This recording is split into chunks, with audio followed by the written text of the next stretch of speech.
اهدنا الصراط المستقیم، تو ہمیں سیدھے راستے پہ چلا، صراط الذین انعمت علیہم، یہ بہت اہم آیت ہے۔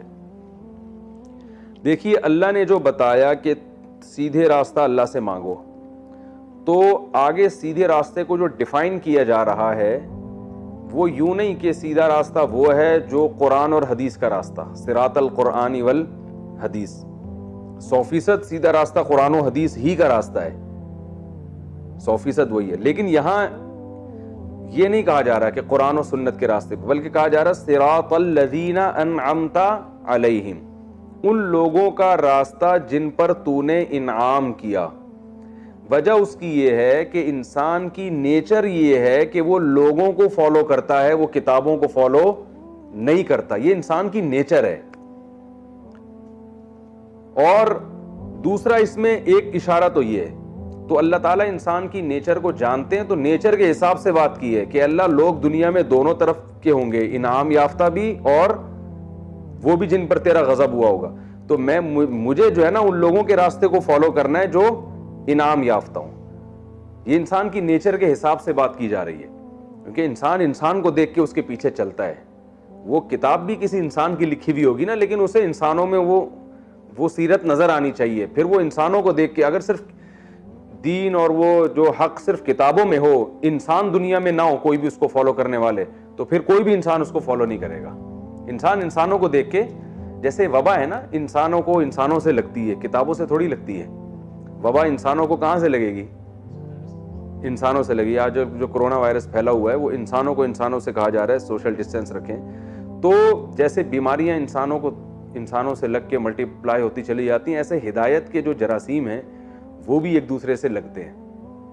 تبھی آپ یہ دیکھیں کہ رسول اللہ صلی اللہ علیہ وسلم جب دنیا میں آئے تو اللہ تعالیٰ نے آپ صلی اللہ علیہ وسلم کو کیا فرمایا کہ ہم آپ کو یہ کتاب دے رہے ہیں، تو آپ کی ذمہ داری ہے، 28ویں پارے کی آیت ہے، یعلمہم الکتاب والحکمہ، نبی کی ذمہ داری ہے کہ یہ ان کو کتاب سکھائیں گے۔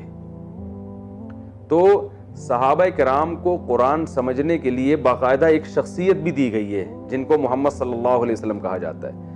حالانکہ وہ عربی زبان ہم سے زیادہ جانتے تھے، ان کو یہ گرامر پڑھنے کی ضرورت نہیں تھی، تو ان کو قرآن کے لیے نبی کی بالکل بھی ضرورت بظاہر نہیں تھی، لیکن اللہ نے بتایا کہ یہ قرآن کون ڈیفائن کرے گا؟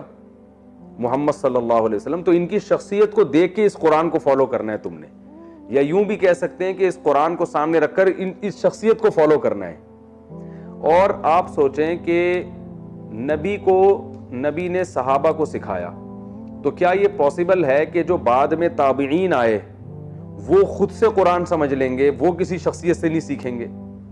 یہ ممکن نہیں ہے نا، کیونکہ جب صحابہ براہ راست قرآن نہیں سمجھ پائیں گے بلکہ نبی ان کو سکھائیں گے، تو یہ کیسے ممکن ہے کہ تابعین صحابہ سے سمجھے بغیر خود سے سمجھنا شروع کر دیں گے؟ یہ بھی ممکن نہیں ہے۔ تو تابعین نے کس سے سیکھا؟ صحابہ سے، کیونکہ انعام یافتہ اس دور میں کون تھے؟ صحابہ تھے۔ تو تابعین نے اللہ سے صحابہ کا راستہ مانگا کہ ہمیں ان کے راستے پہ چلا، اور ان سے سیکھا انہوں نے۔ تابعین نے کس سے سیکھا؟ تابعین سے۔ کسی نے بھی یہ نہیں کہا کہ میں کسی شخصیت کو نہیں مانتا، میں تو ڈائریکٹ قرآن پہ چلتا ہوں، جیسے آج کل بڑے بڑے پروفیسر آئے ہوئے کہ میں اسلام میں کوئی بھی شخصیت آئی ہے، کوئی سب ایک طرف، میں جو ہوں نا صرف کتاب کو فالو کرتا ہوں۔ تو یہ اس آیت میں اس کی بھی نفی ہو رہی ہے کہ ڈائریکٹ کتاب کو نہیں، لوگوں کو بھی فالو کرنا پڑے گا جو اس کتاب پہ پہلے سے چل رہے ہیں۔ تو ایسا نہیں ہو سکتا کہ لوگ دنیا سے سارے ختم ہو جائیں اور آپ ایک فنٹر اٹھ کے پیدا ہوئے ہیں اور کہہ رہے ہیں کہ میں کتاب پہ چلوں گا، باقی سارے تو غلط تھے، تو ایسا ہو نہیں سکتا۔ تو پھر تابعین نے تابعین کو فالو کیا، کیونکہ جب صحابہ نبی کے بغیر نہیں سیکھ سکتے تھے اور تابعین صحابہ کے بغیر نہیں سیکھ سکتے تھے، تو آگے والے لوگ تابعین کے بغیر نہیں سیکھ سکتے تھے۔ تو اس لیے یاد رکھیں کہ نیک لوگوں کا باقاعدہ ایک روحانی سلسلہ نسب ہوتا ہے، علماء کا، صلحاء کا، یا ان سے وابستہ جتنے نیک لوگ ہیں، وہ سارا سلسلہ یہاں سے لے کے نبی صلی اللہ علیہ وسلم تک پہنچتا ہے، اور وہ صدیوں میں ایک سیکنڈ کے لیے بھی ڈسکنیکٹ نہیں ہوا ہے۔ اگر کسی کا سلسلہ ڈسکنیکٹ ہو رہا ہے تو وہ انعام یافتہ لوگوں سے خود بخود خارج ہو جائے گا، وہ انعام یافتہ لوگوں کی فہرست میں داخل ہو ہی نہیں سکتا۔ تو جتنے نئے نئے فرقے ایجاد ہو رہے ہیں نا، جو کہتے ہیں ہم کسی کو نہیں مانتے، ہم صرف قرآن و حدیث کو مانتے ہیں، تو ان کے باطل ہونے کی دلیل خود قرآن میں موجود ہے کہ یہ قرآن کو براہ راست سیکھنے کی کوشش کر رہے ہیں، ان لوگوں سے سیکھنے کی کوشش نہیں کر رہے جو ان سے پہلے ہیں، جنہوں نے اپنے سے پہلوں سے سیکھا اور انہوں نے اپنے پہلوں سے سیکھا اور انہوں نے اپنے پہلوں سے سیکھا، اور ہوتے ہوتے یہ سلسلہ کہاں تک پہنچا؟ رسول اللہ صلی اللہ علیہ وسلم تک۔ تو نبی صلی اللہ علیہ وسلم کتاب بھی دے کے گئے ہیں اور کتاب سکھانے والے رجال بھی دے کر گئے ہیں، افراد بھی دے کے گئے ہیں۔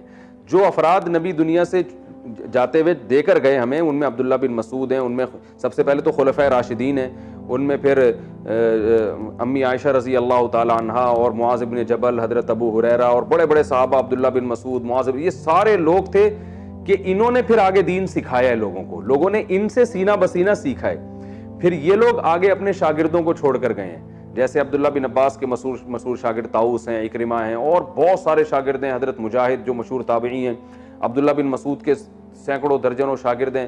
تو وہ سارے شاگردوں کا سلسلہ، پھر ان کے شاگرد، آپ کسی بھی عالم سے، چاہے وہ سعودی عرب میں ہو، چاہے وہ مصر میں ہو، چاہے وہ بر صغیر میں ہو، کوئی بھی ریلائبل عالم ہوگا نا، آپ اس سے پوچھیں گے کہ آپ نے علم کس سے سیکھا، تو وہ پورا اپنا سلسلہ نسب رسول اللہ صلی اللہ علیہ وسلم تک بتا سکتے ہیں، کوئی بھی ایسا نہیں ہے جو بتا نہ سکے۔ وہ الگ بات ہے، زمانی ہر ایک کو یاد نہیں ہوتا، لیکن وہ تھوڑی تحقیق کریں گے تو یہ سلسلہ کہاں تک پہنچے گا؟ نبی صلی اللہ علیہ وسلم تک۔ تو اس لیے کوئی بھی ایسا شخص درمیان میں آتا ہے جو اپنا روحانی سلسلہ نسب نبی تک نہیں بیان کر سکتا، یا اس کے پاس یعنی وہ مانتا ہی نہیں ہے، تو اس کا مطلب وہ کبھی بھی سیدھے راستے پہ نہیں ہو سکتا، وہ قرآن کی اپنی طرف سے تشریح کر رہا ہے۔ تو نبی نے رجال کو کتاب بھی دی اور کتاب سکھانے والے افراد بھی دیے، جن کو صحابہ کہا جاتا ہے۔ صحابہ نے آگے قرآن بھی ٹرانسفر کیا اور قرآن و سنت سکھانے والے افراد بھی تیار کیے، پھر جن کو صحابہ نے تیار کیا ان کو تابعین کہا جاتا ہے۔ تابعین نے آگے کتاب بھی دی اور کتاب سکھانے والے افراد بھی، جن کو تبع تابعین کہا جاتا ہے، پھر تبع تابعین نے بھی یہی کام، تو یہ سلسلہ آج تک۔ تو آج بھی جو علماء ہیں وہ اپنے پہلوں سے انہوں نے سیکھا، اور اگلی نسل کو وہ کتاب بھی دیں گے اور کتاب کی تعلیمات بھی دیں گے، یعنی سکھا کے جائیں گے کتاب، صرف کتاب پکڑا کے نہیں جائیں گے۔ تو یہ جو درس ہو رہے ہیں، ہمارے ہو رہے ہیں، یہ دوسرے علماء کے ہوتے ہیں، یہ وہی ہے کہ پچھلے لوگوں نے جو رجال چھوڑے، افراد چھوڑے اور کتاب ان کے حوالے کی، تو وہ اب یہ امانت کہاں ٹرانسفر کر رہے ہیں؟ اگلی امتوں میں۔ تو انہی سلسلے میں اہل حق لوگ رہیں گے، اس سے ہٹ کے نہیں ہو سکتے۔ اس پر ایک اشکال ہوتا ہے کہ بہت سے ایسے لوگ ہیں جن کا باقاعدہ ایک روحانی سلسلہ ہے، صدیوں تک چلا آ رہا ہے، انہوں نے سیکھا اپنے پہلوں سے، اور وہ بڑے بڑے گمراہ لوگ ہیں ان میں۔ بھائی بہت سے ایسے لوگ ہیں، انہی علماء میں گمراہ بھی تو ہوتے ہیں نا، حالانکہ ان کے اساتذہ بھی ہوتے ہیں، اساتذہ کے اساتذہ بھی، اور یہ سلسلہ کہاں تک پہنچتا ہے؟ نبی صلی اللہ علیہ وسلم تک۔ اس کا جواب یہ ہے کہ یہ ہرگز دعویٰ نہیں ہے ہمارا کہ جس کا بھی روحانی سلسلہ نبی تک پہنچے گا وہ سارے صحیح ہوں گے۔ مقصد یہ ہے کہ جس کا نبی صلی اللہ علیہ وسلم تک روحانی سلسلہ نہیں پہنچتا وہ صحیح نہیں ہو سکتا۔ یعنی ہدایت پر آنے کی پہلی شرط یہ ہے کہ آپ کا روحانی سلسلہ نبی تک ہونا چاہیے۔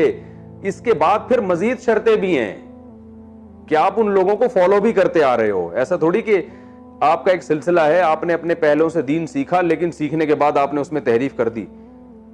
تو ایسے بہت سارے لوگ ہیں، بدعتی بہت سارے ہیں جو باقاعدہ مانتے ہیں، اہل اللہ کو بھی مانتے ہیں اور کتابوں کو بھی مانتے ہیں اور حدیث کو بھی مانتے ہیں، مگر اپنی طرف سے تشریحات کیا کر دیتے ہیں؟ غلط کر دیتے ہیں۔ اس کی مثال ایسے ہے جیسے میڈیکل سائنس میں علاج کی جو اتھارٹی ہے وہ اسی کو ہے جس نے ایم بی بی ایس کیا ہوا ہو۔ یہ پہلی شرط ہے، جس نے ایم بی بی ایس کیا ہوا نہ ہو اس کو گورنمنٹ کبھی بھی کلینک کھولنے نہیں دے گی۔ لیکن ہر وہ ڈاکٹر جس نے ایم بی بی ایس کیا ہوا ہو، کیا وہ صحیح راستے پر ہوتا ہے؟ کیا وہ لوگوں کے ساتھ دیانتداری کر رہا ہوتا ہے؟ تو سارے صحیح تھوڑی ہوتے ہیں، لیکن صحیح ہوں گے بھی تو انہی میں ہوں گے۔ تو اسی طرح جو سلسلہ ہمارا صدیوں سے چلا آ رہا ہے، اسی سلسلے میں اگر غلط لوگ ہیں تو صحیح بھی صرف اسی سلسلے میں ہوں گے۔ اس سلسلے کے لوگ سارے خراب نہیں ہو سکتے، کیونکہ یہ امت یعنی رجال جو ہے نا وہ دے کے جائے گی۔ اب اس وقت جو اہل حق علماء ہیں وہ افراد دنیا میں چھوڑ کے جائیں گے جو صحیح سیدھا راستہ لوگوں کو دکھائیں گے، انہی میں کچھ گمراہ بھی ہو جائیں گے، لیکن ہدایت والے بھی صرف انہی میں ہوں گے۔ ایسا نہیں ہو سکتا کہ اس سلسلے سے ہٹ کر کوئی سیدھے راستے پر پیدا ہو جائے، یہ پاسبل نہیں ہے، یہ ممکن نہیں ہے، آج تک ایسا ہوا نہیں ہے۔ تبھی آپ دیکھ لیں جتنے بڑے محدثین فقہا جن کو امت فالو کرتی ہے، ان کی جو پہچان میں، ان کے انٹروڈکشن میں سب سے اہم بات یہ ہوتی ہے کہ انہوں نے علم کس سے حاصل کیا تھا۔ اگر امام ابو حنیفہ کو بہت بڑا مقام ملا تو اس لیے نہیں کہ وہ کوفہ میں پیدا ہوئے، اس لیے کہ ان کے استاذ کون تھے؟ حماد الکوفی تھے.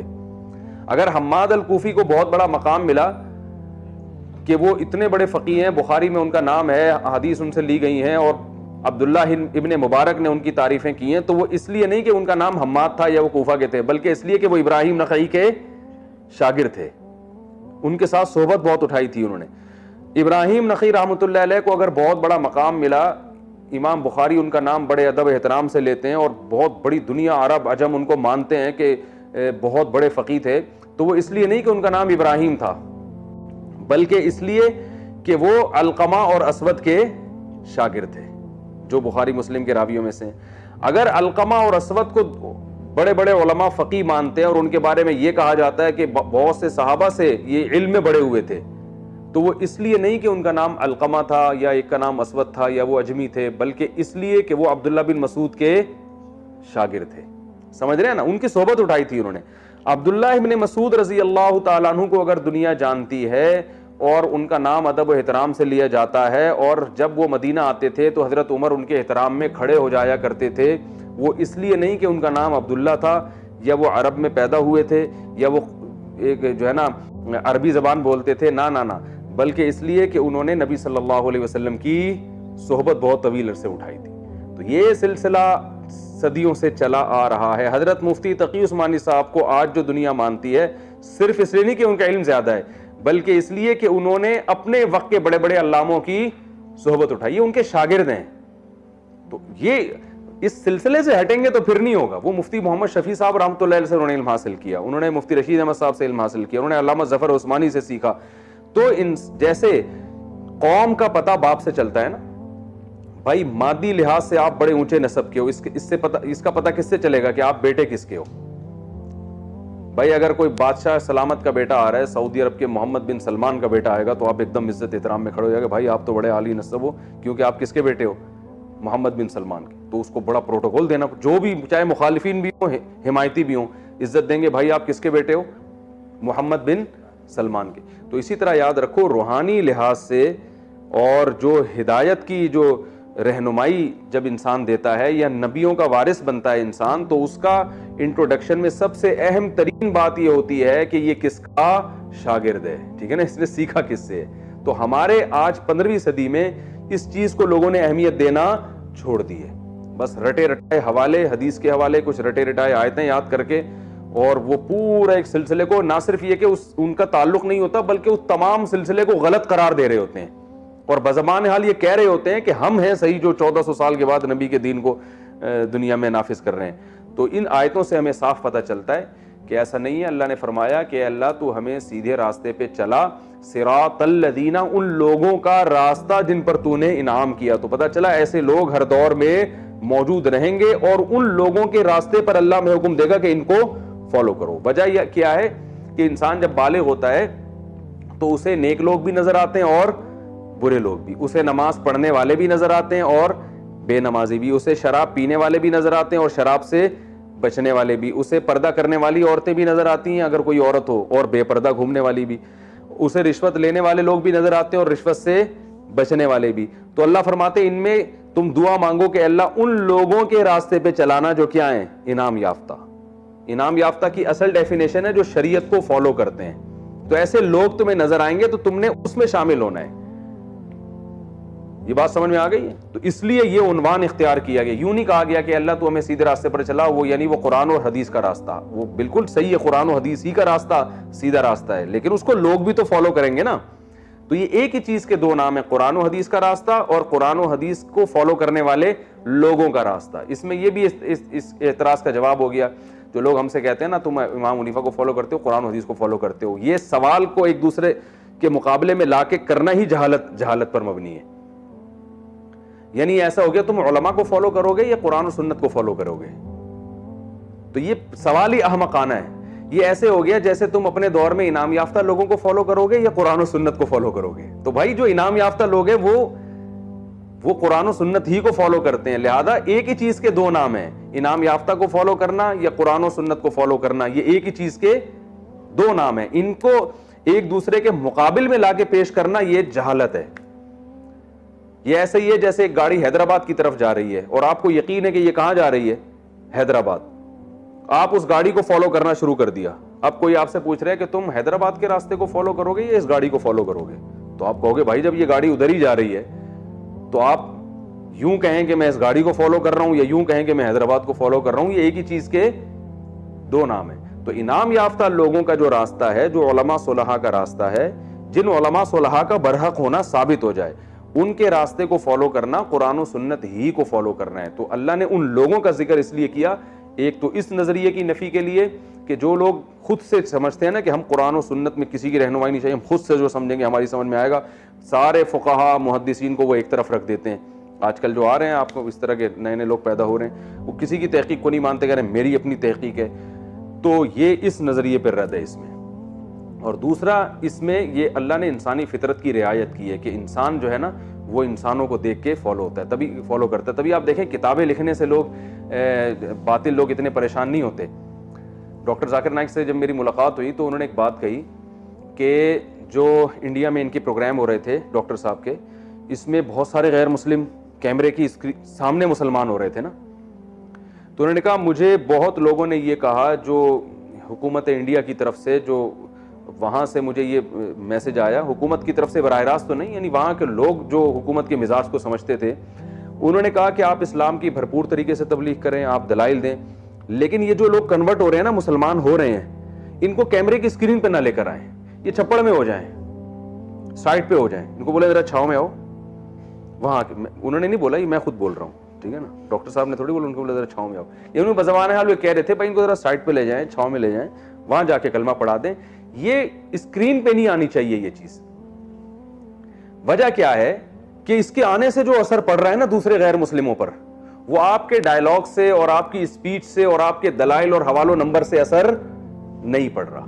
تو ڈاکٹر صاحب نے یہ بات کہی مجھے, انہوں نے کہا ہم نے کہا کہ ہم یہ تقریر چھوڑ دیں گے, لیکن یہ جو غیر مسلم مسلمان ہو رہے ہیں نا, ان کو کیمرے کی اسکرین پہ لانا ہمارے لیے زیادہ اہم ہے اسٹیج پہ کھڑے ہو کر اسلام کا دفاع کرنے سے, کیونکہ ہماری اس تقریر سے اتنا فائدہ نہیں ہوتا جتنا غیر مسلم جب اسلام قبول کرتا ہے اور اس کو کیمرے کی آنکھ سے دکھایا جاتا ہے. اس بیس پر ان کو انڈیا سے نکلنا پڑا, جو انڈیا سے ان کو نکالا گیا اسی بیس پہ نا کہ اتنے ہندو دھڑا دھڑا مسلمان ہو رہے ہیں, بھائی یہ کیا کر رہے ہو, تو چھپ کے کرو, ان کو مسلمان اسکرین پہ نہیں آنا چاہیے. اگر وہ اس پہ ایگری ہو جاتے تو وہ انڈیا سے شاید ان کو نکلنے پر مجبور نہ کیا جاتا. ان کو جو انڈیا سے نکلنے پر مجبور کیا گیا ہے وہ اسلام کی اسپیچ پہ نہیں, اسلام کے بارے میں, اسلام کی تبلیغ پہ نہیں, بلکہ اس لیے کہ اتنے لوگ آپ دکھا رہے ہیں کیمرے کے سامنے. انہوں نے کہا میں اس پہ کمپرومائز نہیں کر سکتا.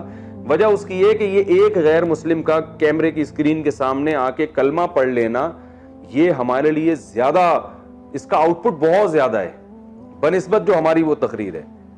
تو انہوں نے قربانی دی اللہ کے لیے. انہوں نے کہا بھائی مقصد ویژن کو سامنے رکھا جاتا ہے نا, ویژن کے لیے قربانی دی جاتی ہے, ذرائع کو تھوڑی دیکھا جاتا ہے, مقاصد کو سامنے رکھا جاتا ہے. تو انہوں نے کہا یہ تو یہاں اسٹیج پہ کھڑے ہو کر بیان کرنا ایک ذریعہ ہے تبلیغ کا, ہدف تو کیا ہے, ہدف تو یہ ہے کہ غیر مسلم مسلمان ہو. تو وہ اس کے لیے انہوں نے قربانی دی, اور وہ اب دیکھیں ملیشیا میں کیسی زندگی گزار رہے ہیں. تو اب میں واضح کرتا ہوں کہ یہ کیوں ہوا. وجہ کیا ہے کہ جب کوئی غیر مسلم مسلمان ہوگا تو وہ لوگ ہیں نا, لوگ مسلمان ہو رہے ہیں نا, تو اس کا اثر دوسرے غیر مسلموں پہ زیادہ پڑے گا, کیونکہ لوگ کس کو فالو کرتے ہیں, لوگوں کو. اب سمجھ میں آئی بات, یہ اہدنا الصراط المستقیم کا مطلب. وہ دلائل دے رہے ہیں, لیکن لوگوں کو جب لوگ نظر نہیں آئیں گے نا اسلام قبول کرتے ہوئے, تو لوگوں پر اتنا اثر نہیں پڑے گا. کتاب کو اتنا زیادہ اثر نہیں کرتی. لوگ جب دیکھیں گے کہ اس تقریر سے متاثر ہو کر لوگ متاثر ہو رہے ہیں اور لوگ اسلام کو فالو کر رہے ہیں, تو ان کی دیکھا دیکھی ان کو لوگ فالو کریں گے. یعنی ایک ہندو اگر کلمہ پڑھ کے مسلمان ہوتا ہے تو سینکڑوں لاکھوں ہندو اس کو دیکھ کے مسلمان ہوں گے. وہ ڈاکٹر صاحب کی تقریر سن کے تو وہ مسلمان ہو رہا ہے, لیکن آگے جو مسلمان ہو رہے ہیں وہ تقریر کی بیس پہ نہیں, وہ اس کو مسلمان ہوتا دیکھ کر. تو یہ انسانی فطرت ہے کہ وہ لوگوں کو دیکھتا ہے کہ کیا کر رہے ہیں.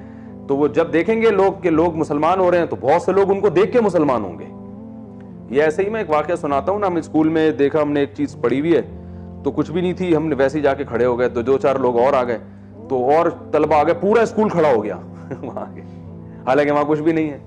وجہ کیا ہے, لوگوں کی دیکھا دیکھی جا رہے ہیں کہ یار یہاں کیا ہے. تو یہ انسان کی نیچر ہے کہ وہ کس کو فالو کرتا ہے, لوگوں کو. تو اگر برائی کی طرف لوگ جائیں گے تو لوگ لوگوں کو فالو کر کے ادھر جانا شروع ہو جاتے ہیں, اچھائی کی طرف آئیں گے تو لوگ لوگوں کو فالو کر کے ادھر. تو اس لیے اللہ نے فرمایا کہ تم جب لوگوں کو فالو کرنے کا تمہارے دل میں ایک جذبہ پیدا ہوگا کہ پبلک کر کیا رہی ہے, تو اللہ سے پہلے دعا مانگ لو, اے اللہ پبلک جو بھی کر رہی ہے, تیری پبلک میں جو سیدھے راستے پہ چلنے والے لوگ ہیں نا, مجھے ان کو فالو کرنے کی توفیق عطا فرما, کیونکہ میری نیچر تو ہے میں تو پبلک کو فالو کروں گا. تو میں غلط لوگوں کو فالو کر لوں گا, اگر تو صحیح لوگوں کو فالو کرنے کی توفیق نہیں دے گا تو مجھے ہمت دے میں کن لوگوں کو فالو کروں, میں صحیح لوگوں کو فالو کروں. تو اس سے یہ بھی پتہ چلتا ہے عوام کے لیے کہ علماء کی صحبت اٹھانا, انعام یافتہ لوگوں کے پاس جا کے بیٹھنا, ان سے سیکھنا, ان سے محبت کرنا یہ کس قدر ضروری ہے, کیونکہ لوگ لوگوں کو فالو کرتے ہیں. تو جب آپ اچھے لوگوں میں رہیں گے تو آپ خود بخود اچھائی کی محبت آپ کے دل میں آئے گی, برے لوگوں میں رہیں گے تو برائی کی محبت دل میں آئے گی. اور حدیث میں اس کی بڑی مثالیں کہ جو اچھی صحبت کی مثال آپ صلی اللہ علیہ وسلم نے عطر فروش کی دی ہے کہ عطر والے کی دکان پہ اگر آپ بیٹھ جائیں تو فائدہ ہوتا رہے گا, خوشبو آتی رہے گی, ہو سکتا ہے وہ خوشبو بھی دے دے, اور بھٹی کے پاس بیٹھ جائیں تو بدبو آئے گی اور یہ بھی خطرہ ہے کہ چنگاری اڑے اور آپ کے کپڑے جل جائیں. تو یہ ہے کہ انسان کو چاہیے کہ وہ پہلے تو اس کا بڑا اہتمام ہوتا تھا کہ جو ہے نا وہ لوگ کسی اللہ والے سے تعلق قائم کریں, اس کے صحبت میں جا کے بیٹھا کریں, اس سے سیکھیں, اس سے ہدایات لیں. اب ہر آدمی آزاد ہوتا چلا جا رہا ہے, کوئی کسی کی سننے کے لیے تیار نہیں ہے. بد کلامی, بدتمیزی, بزرگوں پہ تہمتیں, ان کی عبارات کو کانٹ چھانٹ کے نکال کے ان کو گستاخ قرار دینا, بس یہ چل رہا ہے. اس سے کوئی روحانیت نہیں آتی, کوئی سیدھا راستہ نہیں ملتا. چند ایک مسائل میں انسان ماہر ہو جاتا ہے, رفع الیدین کے, امام کے پیچھے فاتحہ کے, اور 2 4 اور 8 10 مسائل ہیں ان میں ماسٹر ہو جائے گا, باقی اسلام کی روح حاصل نہیں ہوتی. تو آگے چلتے ہیں ہم. اہدنا الصراط, یہ کیونکہ بہت اہم ٹاپک تھا اور اللہ نے سورہ فاتحہ میں ہمیں پہلے سے بتایا ہے کہ ہدایت تمہیں کیسے ملے گی, کیونکہ ہم آگے جو قرآن پڑھیں گے ہدایت حاصل کرنے کے لیے نا, تو اللہ نے بتا دیا کہ قرآن بھی اور ساتھ ساتھ قرآن سمجھنے والے رجال جو لوگ ہیں, دونوں کو ساتھ لے کے چلو گے تو بات بنے گی. یہ سفر ایسے طے اخپل طریقے